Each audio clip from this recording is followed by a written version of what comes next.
kulanti wanaagsan daawadayaal kuna soo dhawaada barnaamijkeena qodobada aad ku daawan doontaan hadduu rabiid ma waxa ka mid noqonayo madaxweynaha koonfur galbeed Soomaaliya oo safar naadir ah xalay ku yimaaday magaalada Muqdisho ee caasimadda dalka xilli la saadalinayay inuu ka baaqanayo shirka wada tashiga qaran ee ka furmay magaalada Muqdisho ee caasimadda dalka waxaan idin wadaagi doonaa soo dhaweyn la yaab leh oo loo sameeyay iyo filla Soomaaliya oo qiyaano iyo waliba dabin weyn u dhigtay madaxweynaha koonfur galbeed Cabdicasiis Laftagareen madaba in ciidamo ka tirsan beesha uu ka soo jeedo Muqtaar Rubo Abu Mansuur isla xalay ay gudaha u galeen magaalada Beedhabo warar dheeraad ah ayaan idinkaga heynaa macluumaadyadeena kalena waxaa ka mid noqonaya saddex arrimood oo aad uga baahan tahay inaad ku ogaato shirka wada tashiga qaran ee ka furmayo magaalada Muqdisho ee caasimadda dalka saddexdaasi arrimood iyo xog kale iyo macluumaadyo kale oo ku saabsan shirkan ka furmayo magaalada Muqdisho ayaan idin la wadaagi doonaa waxaa kaloo daawo doontaan waxaa ka mid noqonayo filla Soomaaliya oo taageero iyo garab istaag weyn u muujisay musharaxii laga guuleystay doorashada Kenya ee Raila Odinga waxaan idin la wadaagi doonaa Kenya oo ka baxday heshiiskii isdhaafsiga qaadka iyo kalluunka oo ay kala saxiixdeen Soomaaliya iyo Kenya William Ruto oo u muuqdo inuu xiriirka u jaraya madaxweyne Xasan Sheekh Maxamuud xogo iyo waliba macluumaad dheeraad ah oo sir ah oo la helay ayaan idin soo gudbin doonaa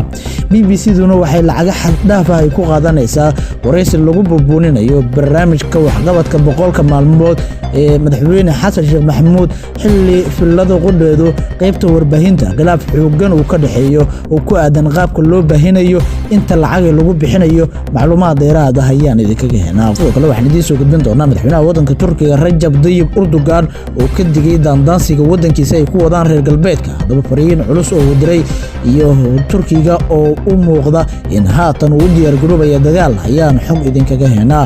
macluumaadadaas iyo kuwa kale ayaad ku daawan doontaa barnaamijkeena aan ku bilaabo madaxweynaha koonfur galbeed Soomaaliya Cabdicasiis Xasan Maxamed Laftagareen ayaa xalay safar naadir ah ku yimaaday magaalada Muqdisho ee caasimadda dalka xilli la saadalinayay inuu ka baaqanayo shirka wada tashiga qaran ee ka furmayo magaalada Muqdisho ee caasimadda dalka Cabdicasiis Xasan Maxamed Laftagareen oo shalay la ogaa in taleefanka uu ka dansaday madaxweynaha Jamhuuriyadda Soomaaliya Mudane Xasan Sheekh Maxamuud ayaa dad badan waxay si weyn u saadalinayeen in Laftagareen uusan imaan doonin magaalada Muqdisho ee caasimadda dalka hase ahaatee xalay ayuu si lama filaan ah kaga soo degay garoonka diyaaradaha aadan cadde ee magaalada Muqdisho iyada oo garoonkuna si la yaab leh loogu soo dhaweeyay xubno kala duwan ayaa soo dhaweeyay iyadoo soo dhaweyntiisuna sidoo kaleeto ay ka qayb qaateen wasiiro ka tirsan xukuumadda ra'iisul wasaare Xamza Cabdi Barre Laftagareen ayaa iska diiday in soo dhaweynta wafdiga soo dhaweynayo ee u badan xubnaha ka soo jeeda deegaanada koonfur galbeed Soomaaliya lagu daro Muqtaar Rubo Abu Mansuur lawradada la helay ayaa waxay sheegayaan in Laftagareen uu ka war helay xalay imaanshiisa Muqdisho markii uu ka soo duulay garoonka diyaaradaha magaalada Beedhabo ee Shaati Gaduud loo yaqaano in filla Soomaaliya ay bilowday qorshihii shirqoolkii iyo dabandaabyadii ay u diyaarisay ee ku aadanaa in maamulkiisu ay ku abuurto shucaac kaasi oo u muuqda inay filla Soomaaliya ay ku doonayso muddada halka sano ah oo Cabdicasiis Laftagareen ku darsaday in ay qalqal geliso waxaana wararku ay sheegayaan in isla xalayba ay gudaha magaalada Beedhabo ay u galeen ciidamo gaar ah kuwa uu ka soo jeedo beesha uu ka soo jeedo wasiirka wasaaradda diinta ee waqaafta Soomaaliya Muqtaar Rubo Abu Mansuur ciidamada maleeshiyaadka ah ayaa la sheegay in ay ka faa'iideysanayaan in inta uu ku sugan yahay magaalada Muqdisho ee caasimadda dalka ay afgambiyaan madaxweynaha koonfur galbeed Soomaaliya Cabdicasiis Laftagareen hase yeeshee madaxtooyada agagaarkeeda ayaa waxaa si weyn loo dhoobay ciidamo Itoobiyaan ah iyo kuwa horaan uu diyaariyay tababarna uu soo gabagabeeyay Cabdicasiis Laftagareen qaar kale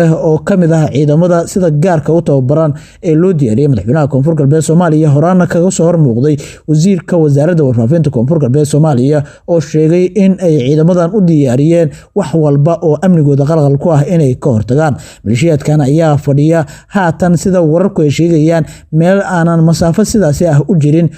xarunta madaxtooyada kuwaasi oo abaabul xoogan ka wada gudaha magaalada Beedhabo ee caasimadda ku meel gaarka maamulka koonfur galbeed Soomaaliya si kastaba ha noqotee Muqtaar Rubo Abu Mansuur ayaa isaguna sidoo qorshuhu yahay maanta u duuli doono magaalada Beedhabo maadaama inta Laftagareen uu halkaasi joogay loo diiday inuu Beedhabo u gaaro hadaba shirkan ka furmaya magaalada Muqdisho oo san goobjoog ka ahayn madaxweynaha maamulka Puntland Saciid Cabdullaahi Deni waxaan kula wadaagi doonaa arrimo markaasi ay muhiim tahay inaad ka ogaato afar ka mid ah hogaamiyaasha maamul goboleedyada Soomaaliya oo kala ah Jubbaland, Koonfur Galbeed, Galmudug iyo Hirshabelle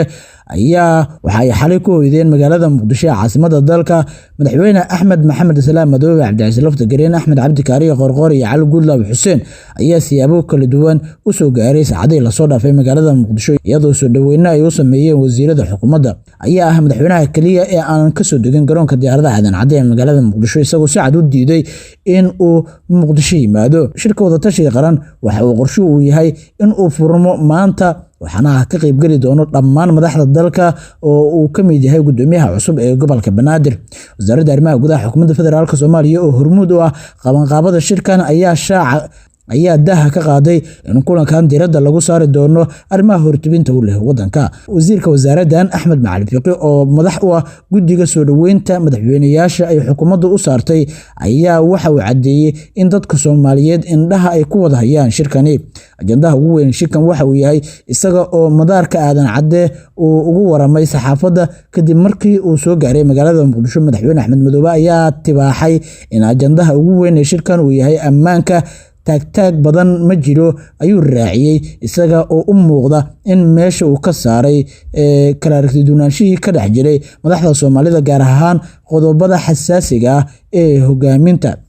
wararku waxay intaasi ku darayaan in kulanka lagu soo hadal qaadi doono khilaafka ka taagan qaabka loo marayo deeq dhan $100 milyan oo bangiga adduunka ugu talagalay miisaaniyadda qaranka. warbaahinta Soomaali Press TV oo soo xiganayso ilwareedyo lagu kalsoonaan karo ayaa fahamsan in madaxweynayaasha maamulada iyo waliba dowladda federaalka Soomaaliya ay qadiyadan kula faguri doonaan shirka wadatashiga qaran. rabitaanka kulanka ee fila Soomaaliya. shirka wadatashiga qaran ayaa qorshe waxa uu ahaa inuu qabsoomo bishii hore ee Agoosto, hase ahaatee sababa aan ilaa haatan wax faahfaahin laga bixin ayaa sababay inuu dib u dhac ku yimaado. hal ilwareed ayaa rumaysan inay baajisay safarada madaxweyne Xasan Sheekh Maxamuud. 3 ilwareed kale oo si dhow ula socdana waxay sheegayaan inay baajiyeen dildilaac ka dhashay magacaabidii xukuumadda oo ay si weyn maamul goboleedyada kaga waayeen matalaadii ay doonayeen.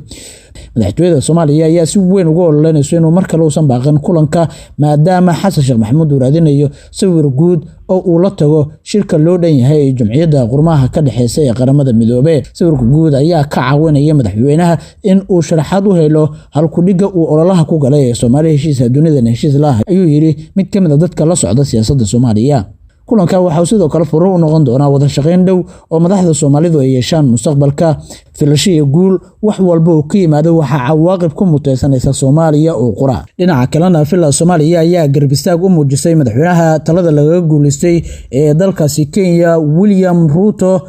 bog rasmiga ah oo ay Twitter-ka ku leedahay madaxtooyada qaranka ayaa shalay waxa la soo dhigay xog laga soo xigtay bogga rasmiga ah ee musharaxii Kenya laga guuleystay doorashada Raila Odinga. fariintan oo la soo shirgeliyay ayaa ahayd tii Odinga uu ku diidayay doorashada guddiga doorashooyinka Kenya ee guusha William Ruto, iyadoo sidoo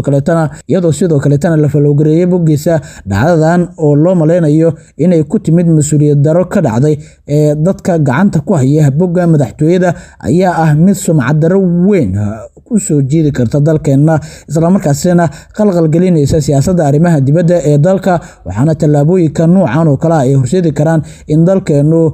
dhaxda ka istaago xasarado haatan ka taagan dalal kale. inkastoo fariintan mar dambe laga saaray bogga fila Soomaaliya, balse waa arrin aan sidaas dheeldheelka ah looga gudbi karin, una baahan in madaxtooyadu dib u eegto cidda maamusha bogga baraha bulshada ee xafiisyada heer qaran, lagulana xisaabtama ciddii ku kacday mas'uuliyad darrada noocaasi oo kale ah ee dalkeena u horseedi karto in uu dhex dabaasho xasarado caalami ah. arrintan waxay horseedeen dowladda Kenya ay ka baxdo heshiiska isdhaafsiga qaadka Kenya iyo kalluunka Soomaaliya oo ay magaalada Nairobi horaan ay ku galeen madaxweynaha Jamhuuriyadda Soomaaliya Mudane Xasan Sheekh Maxamuud iyo madaxweynaha xilka ka degay ee Kenya Uhuru Kenyatta, iyagoo qaadka Kenya la fasaxay isla markaana suuqooda Soomaaliya ay keensadaan, balse Kenya weli kalluunka Soomaaliya ma aanay dhoofsan ama dhoofsigiisu ma aanay bilaabin. taasi waxay u muuqataa in caqabad weyn ay ku tahay Soomaaliya. dhinaca kale tana BBC-da ayaa la ogaaday in lacag xad dhaaf ah ay ku qaadan doonto buubuuninta madaxweyne Xasan Sheekh Maxamuud boqolkiisa maalmood ee ugu horeeyo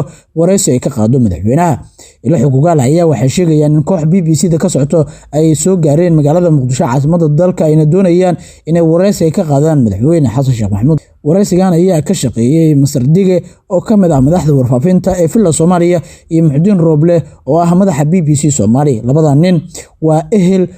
waxaana wareysigan la bilaabay in laga shaqeeyo kadib markii uu fashilmay muuqaalkii waxqabadka 100 maalmood ee madaxweyne xasan sheekh maxamuud laga sameeyay. lacag $30,000 ayaa BBC-da lagu siinayaa wareysigan. 10,000 waa horumaris, 20 kalena wareysiga kadib ayaa daawadayaal intaas ayaan ku saabmeerayaa barnaamijyadeedka kala socoteen Somali Press TV tan iyo kulanti dambe nabadgelyo.